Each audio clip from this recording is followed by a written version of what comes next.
Hey there. Give me a sec, I just gotta fix this light. This video was sponsored by Storyblocks Audio. Stay tuned to the end of the video to learn more. So I grabbed this first light bulb I could find, and upon first inspection, they seem to be different sizes. So I'm not sure how this is gonna go.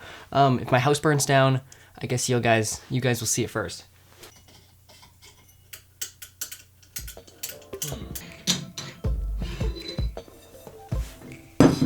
Okay, this should work. What the heck? Aha! It wasn't plugged in. Hello everybody, welcome back to another video. My name is Mitchell, I am the M in TMS Productions, and today we are going to be talking about how you can start making money with your camera.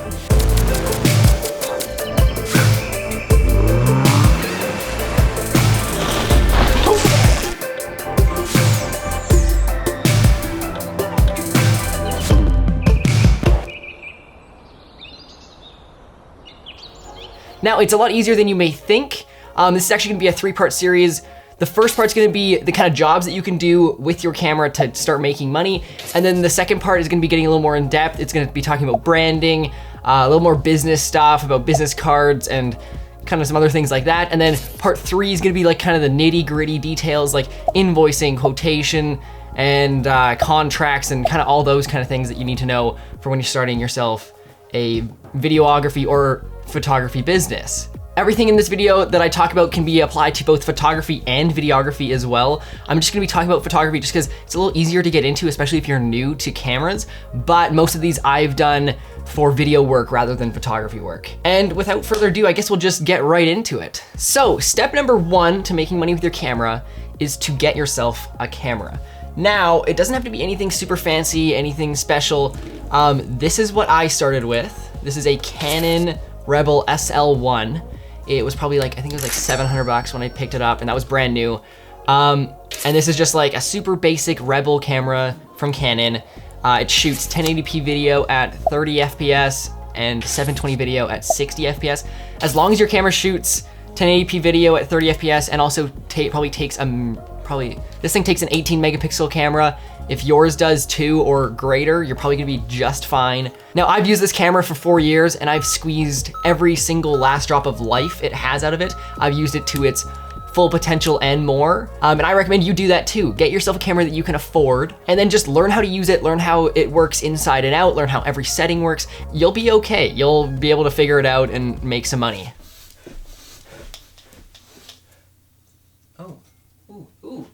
Ooh.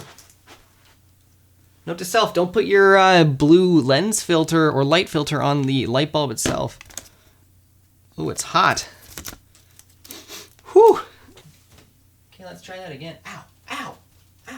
So step number, I guess, 1.5 is gonna be get yourself a lens. Now this is more of an optional step. You can do most of these things with just the kit lens, but a lens will help you greatly because especially if you have one that has a shallow depth of field. This right here is the Canon 50mm f1.8.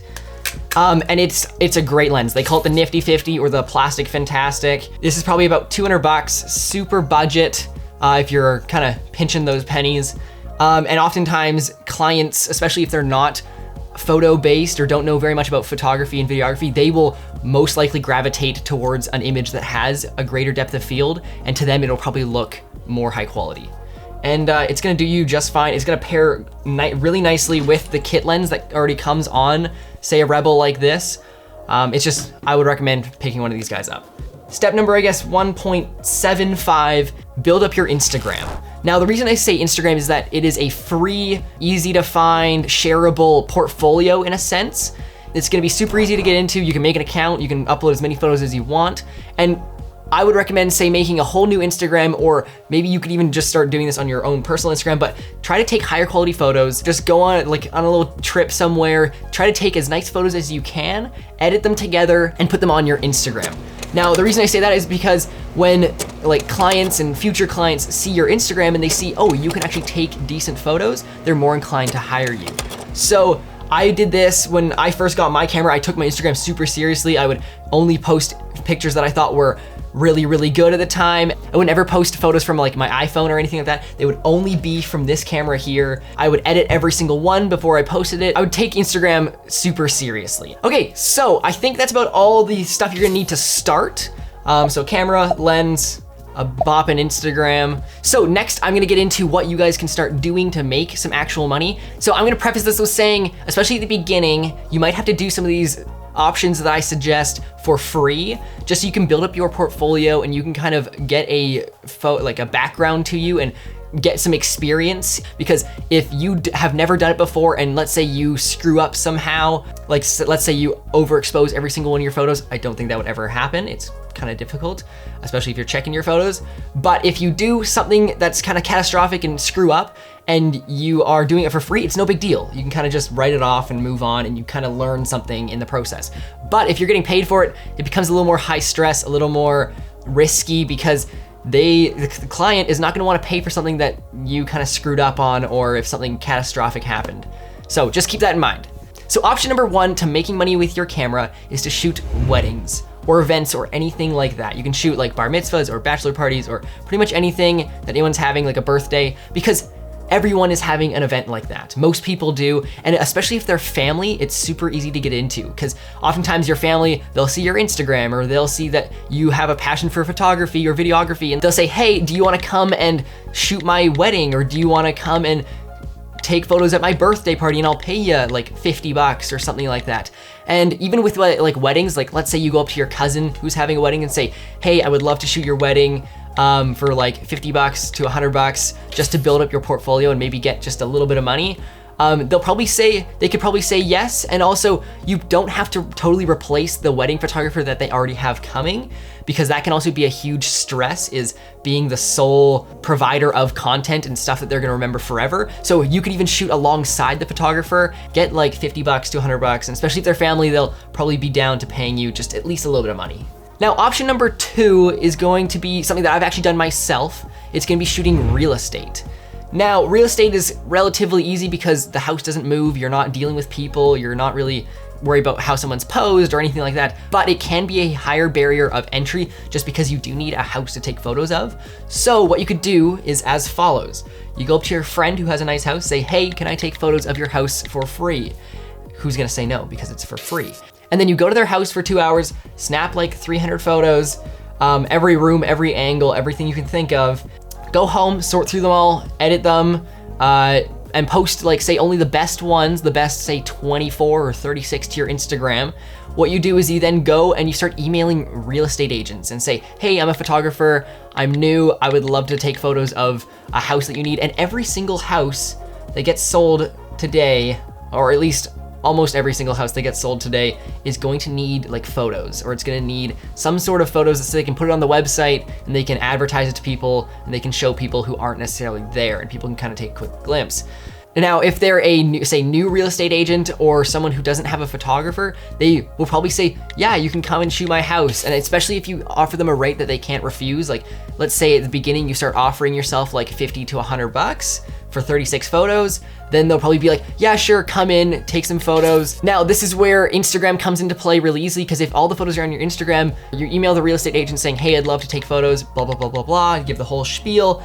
And if they're like, oh, well, let me see some of your work, you just link your Instagram and people can go through your Instagram, see what they like, see what they don't like, and see if they want to hire you. Option number 3 of how to make money with your camera is to shoot product photography. So this was relatively easy for me because I worked in the food industry, and my boss actually saw that I took photos and saw that I liked photography, and he said like, oh, I wanna get photos of my entire menu, of every single item on the menu. Do you wanna come in and shoot those? So I said, yeah, sure. This is the first time that I've done product photography. So I'd take each item, put it on a table that was near a window so the light would be coming in, and then I would just shoot with just natural light. And especially with this lens here, you can get that shallow depth of field. It makes it look really high quality. I would shoot the food from like every single angle I could think of. I would take photos of, say, I think it was like 20 different dishes, and then go home, I'd have like 400 photos. I would delete all the duplicates, find the best ones, edit them together, send them back, and then they loved them. They would post them on Instagram and do pretty much anything they wanted with them. So that was a really easy thing to do for me, especially because I did work in the food industry. But if you don't, what you can do is you can start going around to restaurants and things like that and say, hey, I would love to take photos of your menu, of your shirt, of your whatever you do, especially if it's like a mom and pop shop or like a kind of a one-off restaurant or store. They'll probably be more inclined to hire you rather than just a big chain like a McDonald's or something like that, because that probably will never work because they probably have photographers for that. Give them a price that they can't refuse, like $100 for like, I don't know, every single item on the menu, at least a photo of every single item on the menu, and then go from there. I know I'm saying like, oh, offer them a price they can't refuse. And to be honest, at the beginning, especially when you're first starting out, you're gonna have to do that. You're gonna have to offer them a price that they can't refuse. Even if it is like super underpriced, I know that they're getting a good deal and you're not, but you are in the process of building your portfolio at the moment. It's not until you kind of establish yourself, and especially with like reoccurring work. So if one of these clients comes back to you and says, hey, I liked the photos that you took the first time, I'd love you to take more. That's when you can start bumping up your price and getting a little bit more money for it. Option number 4, which is something that I've also done myself, is shooting graduations or kind of seasonal events like that. Here in Canada, it's kind of ramping up into graduation season. It's kind of end of May, early June time. And this is really easy because everyone is having like, say, a celebration or a party or something to commemorate a graduation, and they often want photos to remember this day. So if you say go up to your friend who's graduating and say, hey, I'll shoot your graduation for you for like, again, a price they cannot refuse, and they'll probably say yes, and they'll probably say, come to the party, take photos of everyone who's there, make sure you get photos of people having a good time, and then you'll be pretty much good to go. It's gonna be a relatively easy thing to do, especially if you do know people who are graduating or know friends of friends who are graduating, or pretty much everyone wants a photographer that they can use to take photos and kind of hire for the day and just have these photos that they can remember forever. Now, option number 5, this is something that is gonna be a little more involved, but can often pay a little bit more money because it is more involved. It's gonna be shooting family portraits. Now, family portraits can be easy to get into, especially if you take photos of your own family. You can say, hey guys, let's go out take family portraits, and you can start building your portfolio up that way. If not, you can go to like, say, a family friend and say, hey, I'd love to take photos of your family for, again, a price that they can't refuse. And they'll probably say yes if they know that you're into photography and stuff like that. It is a little more involved because you do have to kind of schedule a time that everyone's available, and you do have to kind of find a place to go and take the photos. So you might have to do some location scouting at the beginning.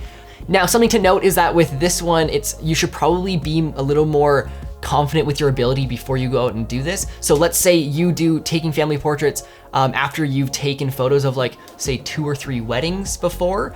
That'll make it easier for you because you know how the whole corporate game works, and you know how to deal with people, and you know how to do stuff like that, and you have that experience behind you. Now, shooting family portraits is also a good thing to do because you get to learn and experience what it's like to start directing people to pose. So you're more working with models, and you have to kind of direct the family and where to stand and how to stand. So I'd recommend, say, Googling good family portrait positions or family portrait layouts or whatever, so that you know how you should get, say, the mom to stand and the dad to stand and the kids in front or something like that. It's just a little more research, but if you do the research, it's gonna be no issue. I'm sure you're gonna be just fine. The last thing I'm gonna talk about is music licensing. And I know you may be thinking, why is the angle different than before? And that's because your good friend Steven behind the tripod knocked it down, and we had to reset it up and whatever. We're gonna persevere. Thanks, Steven. Anyways, doesn't matter. The next thing I'm gonna talk about is music licensing, and that's where our sponsors over at Storyblocks Audio come into play. If you guys ever need any sound bites, music, or pretty much anything audio related, Storyblocks Audio has you covered. You can use it in pretty much anything you want. You can use it in your YouTube videos, your podcasts, your social media, your websites, anything. It's subscription based, so you pay once per month, and you can go in there and download as many songs as you want. And it's great because it doesn't really matter where it's being shown. Just recently, we edited together a freestyle skiing video for one of our clients, and they didn't know where the video was gonna end up. Like, they were gonna submit it to a contest, they're gonna put it on their website, they're gonna put it on their Instagram and a couple other different places, and Storyblocks Audio was perfect because with traditional music licensing, we would have to pay for every single song that we use, which could be upwards of $100 per song, and also there's strict requirements on where you can use the song and how much and how many views and this and that. Doesn't really matter. Storyblocks Audio is all royalty free. You can use it wherever you want, whenever you need it, and as much as you want. We saved a whole load of money. The client was happy, we were happy. No one had to pay a lot of money to use these songs for their video. If you guys wanna go check out Storyblocks Audio, go check out the first link in our description to learn more. So that is pretty much all I have for you today. Those are 5 simple options to start making money with your camera. I hope they helped you at least a little bit. Now this is part 1 of 3 of this mini business series that we're gonna be doing. Part 2 is gonna be more about branding yourself and getting out there, and part 3 is gonna be about like the nitty-gritty business stuff. If you liked it, go subscribe, leave a like, leave a comment, pretty much anything. It all helps us out. Go follow us at TMSProductions_ on Instagram. Also, if you're looking forward to seeing the other parts, comment down below. We'd love to hear it. And I think that's everything. So we'll see you guys this Monday.